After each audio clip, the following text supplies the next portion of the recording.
బెంగాల్లో నిన్న ముర్షిదాబాద్ ఏరియాలో అసలు కత్తిపోట్లు రోడ్ల మీదకి వచ్చేసారు. శాంతి భద్రత లేవు. బీఎస్ఎఫ్ సిఆర్పిఎఫ్ పోవాల్సి వచ్చింది. వక్ఫ్ అమెండ్మెంట్ బిల్లును నేను బెంగాల్లో అమలు చేయనని ఏకంగా ముఖ్యమంత్రి ప్రకటించారు. అసలు వక్ఫ్ అమెండ్మెంట్ బిల్లుకు అంత రియాక్షన్ రావడానికి కారణం ఏంటి? అది బెంగాల్లోనే ఎందుకు వచ్చింది? బార్డరింగ్ స్టేట్ అది కూడా. ఇప్పుడు బెంగాల్లో ముస్లింల ప్రాబల్యం ఉంది. అక్కడ మమతా బెనర్జీ గారు సగం ముస్లిం అనేది అందరికీ తెలిసింది. ఆమెకి వాళ్ళ ఓట్లే ఆధారం, కీలకం. హిందువుల ఓట్లు పడతాయో లేదో తెలియదు. 20% వరకు ఉన్నారనేది ఒక లెక్క. సో అనధికారికంగా ఇంకా బంగ్లా నుంచి వచ్చిన ఒకవైపు ఓట్లు వేస్తారు అనేది కూడా అక్కడ కాంగ్రెస్కి వేయట్లేదు, కమ్యూనిస్టులకు వేయట్లేదు, ఆమెకే వేస్తున్నారు అనేది. ఆ ఓట్లు అనేది బీజేపీ ఇతర పక్షాలకు కీలకం అనేది. ఇప్పుడు దీంట్లో 2-3 అంశాలు. నేను చట్టం అమలు చేయను అని ఆ వండానికి నువ్వెవరు అనడానికి? ఇప్పుడు కేంద్ర ప్రభుత్వం జాతీయ పార్లమెంటు ఒక చట్టాన్ని చేసింది. దాన్ని నేను అమలు చేయను అంటే అది నీ కర్మ. ఎందుకంటే చట్టం అయితే అమల్లోకి వచ్చింది. గెజిట్ నోటిఫికేషన్, రాష్ట్రపతి సంతకం పెట్టి గెజిట్ నోటిఫికేషన్ అయిన తర్వాత చట్టం అమల్లోకి వచ్చింది. నేను అమలు చేయను అనడానికి నీకు అవకాశం లేదు. ఒకవేళ ఆ చట్టానికి సంబంధించి ఏవైనా ఇబ్బందులు, పిటిషన్లు అవి వస్తే నేను పరిష్కరించను, వాటి మీద కూర్చుంటాను అని మాత్రమే మమతా బెనర్జీ ప్రభుత్వం చేయగలదు. కానీ ఎంతకాలం కూర్చుంటావు? కోర్టులు కోర్టులు ఏం చేస్తాయి? కోర్టులు చట్టం ప్రకారం పనిచేస్తాయి. ఒక వివాదం కోర్టుకు చేరితే ప్రభుత్వం దాని మీద స్పందించకపోతే కోర్టుకు చేరుతుంది. కోర్టులు చట్ట ప్రకారం పనిచేస్తే అమలు చేయించే బాధ్యత కోర్టులది. అప్పటికీ నేను అమలు చేయను అని అంటే అవి కోర్టులు చూసుకుంటాయి. అంతే. కోర్టుల ఆదేశాన్ని నేను ధిక్కరిస్తాను, అమలు చేయను అని కూర్చుంటే ఈరోజు అదే కోర్టులు గవర్నర్ల నిష్క్రియాపరత్వం అన్న పేరుతో ప్రశ్నించాయి. నేను అమలు చేయకుండా కూర్చుంటా, డెసిషన్ తీసుకోను, ఎంతకాలం డెసిషన్ తీసుకోకుండా కూర్చుంటావు అన్న దాని మీద ఎట్లయితే కోర్టులు ప్రశ్నించాయో గవర్నర్లని, రేపు అదే కోర్టులు నిన్ను కూడా ప్రశ్నిస్తాయి. ఇప్పుడు చట్టం అమల్లోకి వచ్చింది. ఆ చట్టాన్ని కొట్టివేయనంత కాలం, అంటే సుప్రీం కోర్టు కొట్టివేయనంత కాలం ఆ చట్టం అమల్లో ఉన్నట్టు లెక్క. దేశమంతా అమల్లో ఉంది. నువ్వు నేను చేయను అంటే కోర్టులు చూసుకుంటాయి. ఒకవేళ కోర్టులు చెప్పింది నువ్వు వినకపోతే ఈరోజు గవర్నర్లు ఎలా అయితే ప్రశ్నించారో రేపు కోర్టులు కూడా దేశవ్యాప్తంగా ఎక్కడ లేని బెంగాల్లో మాత్రం ఎందుకు జరుగుతున్నాయి? ఇప్పుడు బెంగాల్లో 2-3 అంశాలు కేవలం బెంగాల్లోనే ఎందుకు జరుగుతున్నాయి. ఒకటి, 25,000 మంది టీచర్ల ఉద్యోగాలని ఈరోజు మమతా బెనర్జీ పొట్టన పెట్టుకుంది. స్కామ్ కింద. అది సుప్రీంకోర్టు కూడా దాన్ని సమర్థించింది. ఒక రకంగా గ్రామీణ ప్రాంతాల్లో, ఎందుకంటే గ్రామీణ ప్రాంతాల్లో అక్కడ ప్రభుత్వ టీచర్లు చాలా బలంగా ఉంటారు. వాళ్ళ యొక్క అభిప్రాయాలు చాలా బలంగా వినడం జరుగుతుంది. అటువంటి ప్రభుత్వ ఉద్యోగస్తులు టీచర్లు ఎవరైతే 25,000 మంది ఈరోజు రోడ్డు మీదకి వచ్చారు అని అంటే నీ చేతగానితనం వల్ల ఈరోజు గ్రామీణ ప్రాంతాల్లో నీ ప్రతిష్ట నెమ్మదిగా. ఈ ఇష్యూ నుంచి ప్రజల్ని డైవర్ట్ చేయడానికి ఈరోజు మమతా బెనర్జీ ఈ వక్ఫ్ అల్లర్లు, ఎందుకంటే సహజంగా ఆమెకు అది సులభం, రెచ్చగొట్టడం అదంతా చేయడం సులభం. ఇది మొట్టమొదటి కారణం. తాను చేసిన అవినీతిని కప్పిపుచ్చుకోవడానికి రంజాన్ రోజు ఈ హిందూ మతం దిక్కుమల్ల మతంలో నేనున్న ఆమె ముస్లింల అపీజ్మెంట్ ని, ముస్లింల మద్దతును ఉపయోగించుకొని ఇది ఇష్యూ నుంచి డైవర్ట్ చేయడానికి ఆమె ఉపయోగించుకుంది. ఇది మొట్టమొదటిది.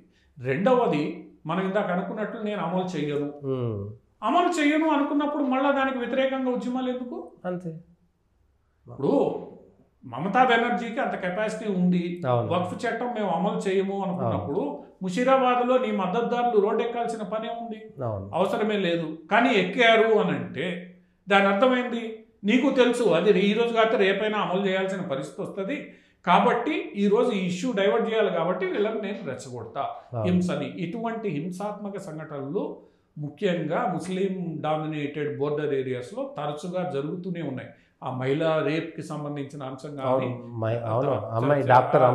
చాలా అంశాలు. ఆ డాక్టర్ అమ్మాయే కాదు, అంతకుముందు ఒక అసెంబ్లీ ఎలక్షన్లకు ముందు ఒక మహిళ మీద అసభ్యకరంగా ప్రవర్తించారని, బీజేపీకి ఓటేశారని చెప్పి ఇవన్నీ కూడా మమతా బెనర్జీ కావాలని చేస్తుంది. చివరికి ఈరోజు పరిస్థితి ఏంది, టీఎంసీలోనే వర్గాలుగా తయారై తనుకునే పరిస్థితి కూడా ఏర్పడింది. ఎందుకంటే సుదీర్ఘకాలం ఎలక్టెడ్ ఎంపీలే అధికారంలో ఉన్నప్పుడు అధికారం పంచుకోవడానికి తగాదాలు మొదలవుతాయి. సో మమతా బెనర్జీ ఇప్పటికే 15 సంవత్సరాలు పూర్తి చేసుకునే ప్రయత్నంలో ఆమె ఉన్నారు.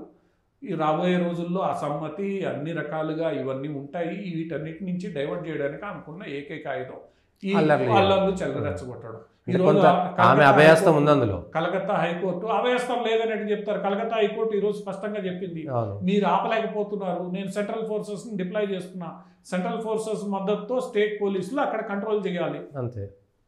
ఇప్పుడు హైకోర్టు సెంట్రల్ ఫోర్సెస్ ని డిప్లాయ్ చేయాలి అని చెప్పి ఆదేశాలు ఇచ్చింది అని అంటేనే నీ లా అండ్ ఆర్డర్ ఫెయిల్ అయింది. నీ లా అండ్ ఆర్డర్ ఫెయిల్, నువ్వే హోంమంత్రి, నీ అండర్ ఉన్న మంత్రిత్వ శాఖ కింద ఏదైతే విభాగం పనిచేస్తుందో అది పనిచేయడం లేదంటే నీకు తెలిసి చేయట్లేదా, అంతే, లేదా నీకు చేతకాక చేయట్లేదా, లేదా నువ్వు చెప్తే చేస్తున్నారా, నువ్వే చేపిస్తున్నావా, అంతే వచ్చేస్తుంది. ఇప్పుడు ఇక్కడ వేరే సందేహాలు పెద్దగా ఆలోచించాల్సిన అవసరం లేదు. హోంశాఖ మంత్రి కింద ఉన్న ఒక విభాగం పని చేయనందువల్ల హైకోర్టు ఈరోజు అక్కడ సిఆర్పిఎఫ్ బిఎస్ఎఫ్ని పంపించమని చెప్పి అడిగింది.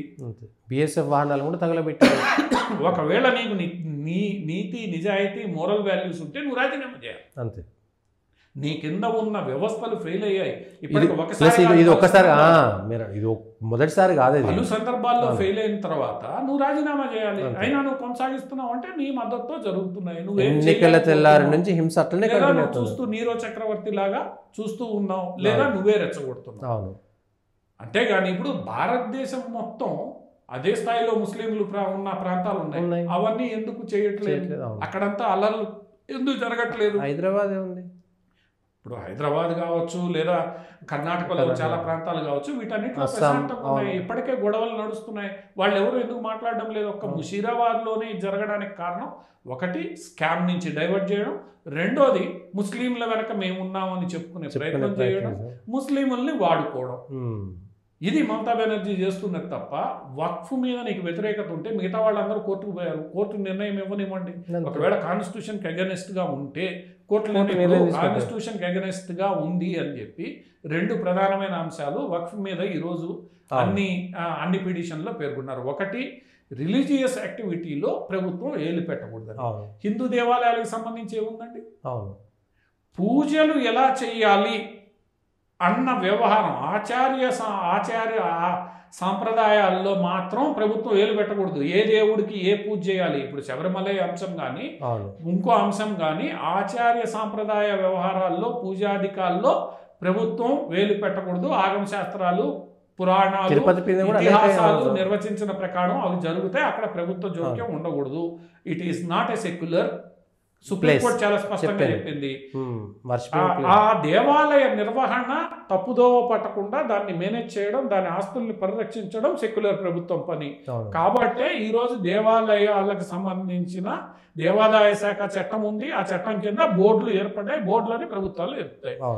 ఇక్కడ చట్టం స్పష్టంగా ఉంది కదా. మరి అక్కడ మసీదులో నువ్వు ఏ ప్రార్థన చేయాలి, ఏ పాట పాడాలి, ఏ శ్లోకం చదువుకోవాలి, ఏ గీతం నువ్వు పాడుకోవాలి అన్న విషయం మీద ఈ వక్ఫ్ బోర్డు ఏమి పనిచేయదు, చెప్పలేదు. అది ఎవరు చెప్తారు? అది చెప్పేదంతా కూడా ఇమాంలు, మౌలానాలు ఎవరైతే ఉన్నారో వాళ్ళు నిర్ణయిస్తారు. అక్కడ ఎక్కడ ప్రభుత్వం జోక్యం చేసుకోవట్లేదు. ప్రభుత్వం ఎక్కడ జోక్యం చేసుకుంటోంది? వక్ఫ్ పేరు మీద ఉన్న ఆస్తుల్ని పరిరక్షించడానికి జోక్యం చేసుకుంటుంది. ఎక్కడైతే హిందూ దేవాలయాలకు సంబంధించి ఇబ్బంది లేదో, secular non secular activity divide అయి ఉందో ఇక్కడ కూడా స్పష్టంగా ఉంది. సో ప్రభుత్వం ఏమి రిలీజియస్ యాక్టివ్ నువ్వు ఎక్కడ పూజ చేసుకోకూడదు, నువ్వేం పూజ చేసుకోకూడదు అని ప్రభుత్వం చెప్పట్లేదు. నీ పూజ నువ్వు చేసుకో. మసీదు లోపల నువ్వు ఏం చేసుకుంటావు, ఎటువంటి పూజ చేయాలి, ఏం ఉపన్యాసం ఇచ్చుకుంటావు, ఏ ఖురాన్ని నువ్వు చదువుకోవాలి, ఎటువంటి సాంప్రదాయాల్ని పాటించాలి, దాంట్లో ప్రభుత్వ జోక్యం లేదు. కేవలం ఆస్తుల నిర్వహణ హిందూ దేవాలయాలకు వర్తించినప్పుడు నీకెందుకు వర్తించకూడదు? సో అందువల్ల ఏదైతే వీళ్ళు రిలీజియస్ ఇన్ఫ్రింజ్మెంట్ చేస్తున్నారు అన్న వాదన అక్కడ చెల్లదు. కాకపోతే వీళ్ళందరికీ వస్తున్న ప్రధానమైన ఇబ్బంది ఏంటంటే, ఇప్పుడు వక్ఫ్ ఎవరు ఇవ్వాలి? వక్ఫ్ అనేది ముస్లింలు మాత్రమే ఇవ్వాలి, నాన్ ముస్లింలు కూడా ఇవ్వచ్చు అని 1995లోనూ చేసిన చెప్తోంది. సరే, నాన్ ముస్లింలు కూడా ఇవ్వచ్చు. ఈ నిబంధన ఏదైతే ఉందో నాన్ ముస్లింల ఆస్తిని కూడా వక్ఫ్గా ప్రకటించవచ్చు అన్న నిబంధన మీదే ఇక్కడ మొత్తం వివాదాలు కుంభకోణాలు ఉన్నాయి. నాన్ ముస్లిం ఇవ్వచ్చు, ఎలా ఇవ్వచ్చు? ఒకటి వాడికే వాడు సంతోషంగా ఇవ్వడం, ఒక కాగితాలు, ఒక బిల్లు, ఒక పత్రం ఏదో ఉండాలి. అది అందరూ అంగీకరిస్తారు. నా ఇష్టం, నా ఆస్తిని నేను ఎవరికైనా దానం చేసుకోవచ్చు, ఇబ్బంది లేదు. ఇక్కడ జరుగుతున్నది ఏంది? ఈ నాన్ ముస్లిం ఆస్తుల్ని, ముఖ్యంగా ప్రభుత్వ ఆస్తుల్ని, అదే నాన్ ముస్లిం ప్రైవేట్ ఆస్తుల్ని, ప్రభుత్వ ఆస్తుల్ని లేదా ముస్లిం ప్రైవేట్ ఆస్తుల్ని కూడా రాజకీయ నాయకులు జోక్యం చేసుకుని వాళ్ళకి ఇష్టం లేని వాళ్ళ ఇంటి ముందు జెండా పాతేసి, ఎక్కడ ప్రభుత్వ ఖాళీ స్థలం ఉంటే అక్కడికి పోయి 4 జెండాలు పాతేసి అక్కడ ఒక చిన్న గోడ కట్టేసి గత 10 ఏళ్లుగానో 5 ఏళ్లుగానో 2 ఏళ్లుగానో ఇది మేము ఇక్కడ పూజలు చేసుకోవడానికి వాడుకుంటున్నాం, రిలీజియస్ పర్పస్కి మాత్రమే వాడుతున్నాం, ఇది వక్ఫ్ అని నీకు నువ్వుగానే ప్రకటించేసుకుని అక్కడి నుంచి ఆ భూమిని ఈ రాజకీయ నేత లీజుకి తీసుకుని, ఎంతకి లీజుకి తీసుకుంటాడు? 10 పైసలు ఎకరా లేదా రూపాయి ఎకరాకి లీజుకి తీసుకుని ఆడు దాని మీద 20 అంతస్తుల బిల్డింగ్ కట్టి 50 లక్షలు కోట్ల రూపాయలు సంపాదిస్తున్నారు. ఇది ఇక్కడ ప్రధానమైన సమస్య. ఇదే నిబంధనని కూడా వీళ్ళు ప్రశ్నిస్తున్నారు. వక్ఫ్ బై యూజర్ అనే నిబంధన ఏదైతే కొత్త చట్టంలో తొలగించబడ్డదో అది తొలగించడం మా హక్కుల పరిరక్షణలో ప్రభుత్వం జోక్యం చేసుకుంటుంది. ఎందుకు జోక్యం చేసుకుంటుంది? ఇప్పుడు నీకు ఎవడైనా, ఇప్పుడు దేవాలయాలకు ఎవరైనా ఆస్తి రాసిస్తే పత్రం అయ్యారు, రాజు ఇచ్చినా కూడా లెక్క పత్రం ప్రభుత్వ దీంట్లో ఉంటాయి. ప్రభుత్వ లెక్కల్లోనూ అది నీదని ఉండదు. ప్రైవేట్ గా ఒరిజినల్ ఓనర్ ఎవడో ఉంటాడు, వాడు నీకు ఇచ్చాడు, సంతోషంగా నీకు ఇచ్చాడు, దానికి ఎందుకు ఇచ్చాడో తెలియదు. ఇప్పుడు సాధారణంగా ఒత్తిడికి భయపడి ఇవ్వకూడదు. నీకు సంతోషంగా ఇవ్వాలి. మరి ఏ పర్పస్కి ఇచ్చాడు? భయంతో లోబడి ఇచ్చాడా, ఒత్తిడి? ఇవన్నీ చూసుకోవాల్సిన బాధ్యత ఉంటుంది.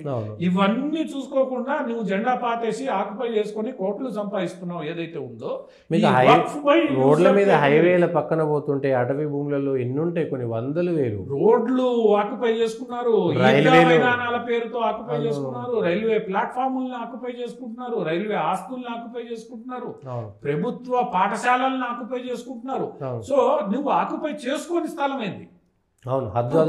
భయ్యా నువ్వు ఇది ఆక్యుపై చేసుకున్నావు, దీని మీద నీకు హక్కులే ఉన్నాయి, నువ్వేం చేస్తున్నావు అది అడగకూడదు. ఎందుకంటే 95 చట్టం ప్రకారం ప్రశ్నించడానికి వీలే లేదు. మాకు నచ్చింది మేము చేసుకుంటాం అంతే. ఈ నిబంధనని అడ్డం పెట్టుకొని ముస్లిం రాజకీయ నాయకులు లేదా పలుకుబడిన ముస్లింలు ఇష్టానుసారం భూదందాలకు పాల్పడ్డారు. అందులో కూడా ఒక వర్గం సున్నీలు మాత్రమే ఉండి మిగిలిన షియాలకి వీళ్ళకి ఎవరికి లేదు, చిన్న కులాలు ఎవరిని పట్టించుకోవట్లేదు. అందువల్ల ఏంటంటే ఈ వర్గానికి మాత్రమే ఈరోజు వక్ఫ్ చట్టం మీద వీళ్ళు వేసిన పిటిషన్లలో ప్రధానంగా ప్రస్తావించింది రిలీజియస్ ఫ్రీడమ్ ని అడ్డుకుంటున్నారని ఒకటి, రెండవది వక్ఫ్ బై యూజర్ ని తీసివేయడం సరికాదు అని.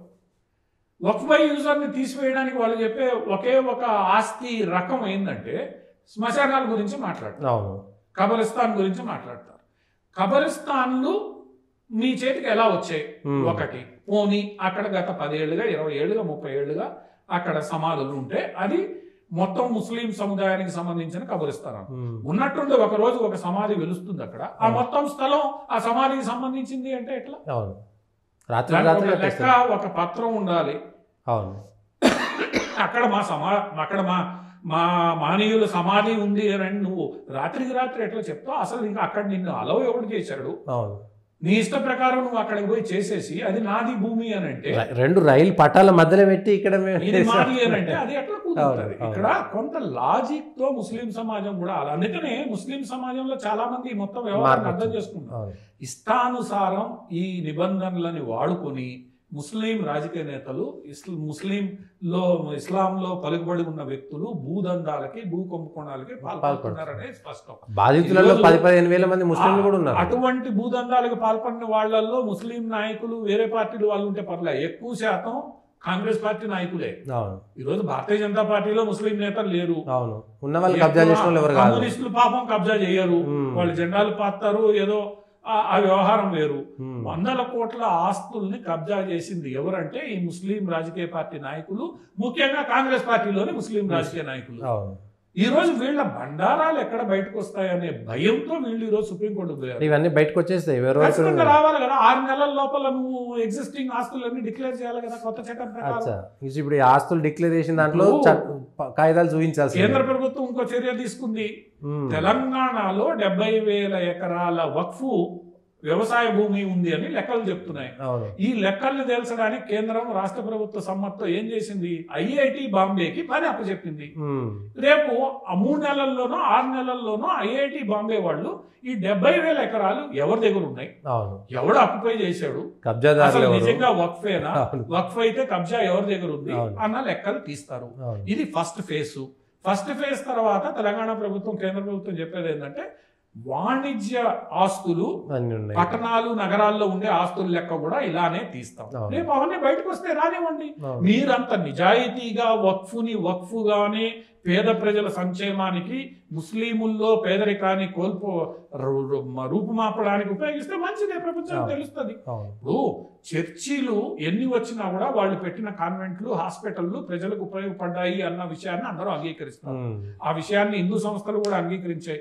ఈరోజు హిందూ సంస్థలు కూడా హాస్పిటల్స్, విద్యాశాలల్ని పెట్టడంలో ముందంజలో ఉన్నాయి. ఎందుకు, మనం సమాజానికి పనిచేస్తేనే సమాజం మన మాట వింటుంది అనే ఉద్దేశంతో. మీరు కూడా అలా చేసుంటే మంచిది. ఇప్పుడు వక్ఫ్ని మీరు పేద ప్రజల సంక్షేమానికి ఉపయోగించారని చెప్పి నిరూపణ చేయండి, వక్ఫ్ యాక్ట్ ఆటోమేటిక్గా కోర్టులో కొట్టేస్తారు. ఇవన్నీ చేయకుండా ఆస్తులని ఆక్యుపై చేసుకుని, చట్టాలని ఉల్లంఘించి, భూ కుంభకోణాలకి తెరలేపి, ఇష్టానుసారం డబ్బులు చేసుకుని, అది ముస్లిం సమాజానికి కొందరు మాత్రం బాగుపడ్డారు. ఈ రోజు ముషీరాబాద్ లో జరిగేది ఏంటి, బెంగాల్లో జరుగుతున్నది ఏంటి, ఇష్టానుసారం ఆ ఎకరాలు ఆక్యుపై చేసుకున్నారు. ముందు కమ్యూనిస్టు ప్రభుత్వం అలో చేసింది, ఇప్పుడు మమతా బెనర్జీ గారు పూర్తి హక్కులు ఇచ్చేశారు. దీంతో అసలు లెక్కలు ఎక్కడ బయటకు వస్తాయి, ఎక్కడ తృణమూల్ కాంగ్రెస్ నాయకులు వ్యక్తుల పేర్లు కూడా బయటకు వస్తాయి, వ్యక్తుల పేర్లు కూడా బయటకు వస్తాయి. అన్ని బయటికి రావాలి. నేను అమలు చేయొద్దు, మంచిది. కోర్టులు ఎవరిని కాపాడు కోర్టులు చూసుకుంటాయి అంతే. అందువల్ల ఈ వక్ఫ్ కుంభకోణాలు ఈరోజు ప్రపంచానికి తెలియాలి. అంతే. తెలిస్తే ఒకవేళ మంచి చేస్తుంటే అది మంచి పేరు మీకే, మంచి చేయకపోతే వాస్తవాలు ఏందో ప్రపంచానికి తెలుస్తాయి. వక్ఫ్ చట్టం నిజంగా చెడ్డదైతే ప్రజలే బీజేపీని వ్యతిరేకిస్తారు. ప్రాక్టీస్ లో వేలు పెట్టడం పెట్టలేదు. ఏ పూజ చేయకూడదు అని నేను చెప్పడం లేదు, నువ్వేం చేయకూడదు చెప్పడం లేదు, నువ్వు మసీద్ ని వాడద్దు అని చెప్పడం లేదు. మసీదు పరిరక్షణ నా బాధ్యత. వక్ఫ్ కౌన్సిల్ చేసేదేంటి, అసలు కట్టిన మసీదు అక్రమంగా సక్రమంగా కూడా చూడాలి, దాన్ని అభివృద్ధి చేయాలి, దాని నిధుల్ని సక్రమంగా వినియోగించుకోవాలి. ఇది చేయకుండా మమతా బెనర్జీ, అసదుద్దీన్ ఓవైసీ ఇటువంటి వాళ్ళు ఈరోజు అసదుద్దీన్ ఓవైసీ మొన్న హైడ్రా జరిగినప్పుడు ఏం చేసింది, చెరువు మధ్యలో ఆయన అక్బరుద్దీన్ గారు కళాశాల కట్టుకున్నాడు. చెరువు మధ్యలో అవును, చెరువుని సగం పూడ్చి నేను ఆత్మహత్య చేసుకుంటా ఇవన్నీ. రేపు వక్ఫ్ ఆస్తులు లెక్క పెట్టేటప్పుడు ఆత్మహత్య చేసుకుంటాడో, ఆయన ఎవరిని అడ్డం పెడతాడో, ఏం చేస్తాడో, ఇంకేం బెదిరిస్తాడో తెలియదు. నిజాయితీ ఉంటే ఇవన్నీ అవసరం లేదు. ఇదిగో నా కాగితాలు ఇవి, నేను కోర్టులో చూపించుకుంటా, క్లెయిమ్ చేసుకుంటా, అంతే. అవి లేనప్పుడే కదా సమస్య. ఇప్పుడు స్వాతంత్రం వచ్చి 75 సంవత్సరాలు అయింది. రికార్డుల ప్రక్షాళన పలు సందర్భాల్లో జరిగింది. అంతకుముందు కేటీఆర్ తెలంగాణ ఏర్పడిన తర్వాత కూడా రికార్డుల ప్రక్షాళన జరిగింది. ఇప్పుడు మళ్ళీ దాంట్లో లోపాలు ఉన్నాయని భూభారత్ పేరు మీద కాంగ్రెస్ గవర్నమెంట్ చేస్తోంది. రికార్డుల ప్రక్షాళన జరిగిన తర్వాత కూడా ఇంకా రికార్డులు తేలకపోతే ఇంకెప్పుడు తేలుస్తారు? చేయాల్సిందే, దానికి ఎక్కడో చోట. ఇది కేవలం వక్ఫ్ సంబంధించే కాదు, మొత్తం భూములకు సంబంధించి ఎలాంటి అక్రమాలు ఉన్నాయి, ఏం జరుగుతున్నాయి, ఏంటి. ఈరోజు హైదరాబాద్ సెంట్రల్ యూనివర్సిటీ వివాదమే తీసుకుంటే, హైదరాబాద్ సెంట్రల్ యూనివర్సిటీ మీద యూనివర్సిటీ ఆక్యుపేషన్ లో ఉన్న 1200 ఎకరాలకే పట్టానే లేదు. ఇప్పుడు ఎవడైనా అన్యాక్రాంతం చేయొచ్చు, ఎవడైనా కబ్జా చేసుకోవచ్చు. ఇప్పుడు నువ్వే చెప్పావు, హైదరాబాద్ సెంట్రల్ యూనివర్సిటీ మీద పట్టానే లేదు కాబట్టే రకరకాలుగా మేము వెనక్కి తీసుకున్నామని. పట్టా ఇవ్వకుండా ఇన్ని రోజులు అక్కడ యూనివర్సిటీ ఎట్లుంది? ప్రభుత్వ వ్యవస్థ ఎంత వైఫల్యం చెందింది ఈ ఒక్క ఉదంతమే తెలుస్తుంది. అంటే మీరే పని చేయరు, పని చేయకుండా మీరే అవకాశం ఇస్తారు, చట్టంలో లొసుగుల్ని ఉపయోగించుకొని మీరే ఆక్యుపై చేస్తారు, మీరే మళ్ళా పరిష్కారం ఇస్తారు. ముస్లిం సమాజంలో జరిగింది కూడా ఇదే. రాజకీయ నాయకులు లొసుగుల్ని వాడుకున్నారు, తమకు అనుకూలంగా చట్టం చేయించుకున్నారు, కోటీశ్వరులు అయ్యారు. ముస్లింలో పేదలు ఏమైనా మారారా? హైదరాబాద్ పాత బస్తీలోకి వెళ్తే మనకు తెలుస్తుంది పరిస్థితి. అందువల్ల మమతా బెనర్జీ లాంటి వాళ్ళు కేవలం ఫ్యాషన్, వాళ్ళ యొక్క ప్యాషన్ ఉపయోగించుకొని స్వార్థ రాజకీయ ప్రయోజనాలకి రెచ్చగొట్టడం మినహా ఈరోజు భారతదేశంలో ముస్లిం సమాజం వీళ్ళందరికీ ముస్లింలంతా ఓటు బ్యాంక్ కాదని తెలిస్తే వాళ్ళ కోసం పనిచేసే వాళ్ళు ఎవరు దొరకరు. ఎవరు చేస్తాడు? ఎవరు చేయరు. ఎందుకు చేస్తారు? ఓటు బ్యాంక్ కాదని అసలు తెలిస్తే. నిన్న వక్ఫ్ చట్టం మీద రాహుల్ గాంధీ, ప్రియాంక గాంధీ ఎందుకు మాట్లాడలేదు? అవును. ఎక్కడ క్రిస్టియన్ సమాజం ఓట్లు పోతాయనో భయం కేరళలో. అవును. ఎందుకు మాట్లాడలేదు? ఏదో ఒక స్వార్థం ఎక్కడో చోట. అమిత్ షా మాట్లాడాడు, ఇంకోటి మాట్లాడాడు. అన్నా చెల్లెళ్ళు ఇద్దరు, ప్రధాన ప్రతిపక్ష నాయకుడు మళ్ళా అన్నా చెల్లెళ్ళు ఇద్దరు ఎందుకు మాట్లాడలేదు? కీలకమైన బిల్లు ఎందుకు మాట్లాడలేదు? నువ్వు ఓటు వేయడానికి వచ్చావు కానీ ప్రతి చిన్న విషయం మీద గంటల గంటలు ఉపన్యాసం ఇచ్చే ప్రతిపక్ష నాయకుడు, ప్రధాన ప్రతిపక్ష నాయకుడు ఈ బిల్లు మీద ఎందుకు మాట్లాడలేదు? అంటే ఎక్కడనో వీళ్ళకి లోపల భయం ఉంది, కానీ దాన్ని బయట పెట్టలేరు. మింగలేని పరిస్థితి వచ్చింది. వాస్తవాలు తెలుస్తాయి ప్రజలకి.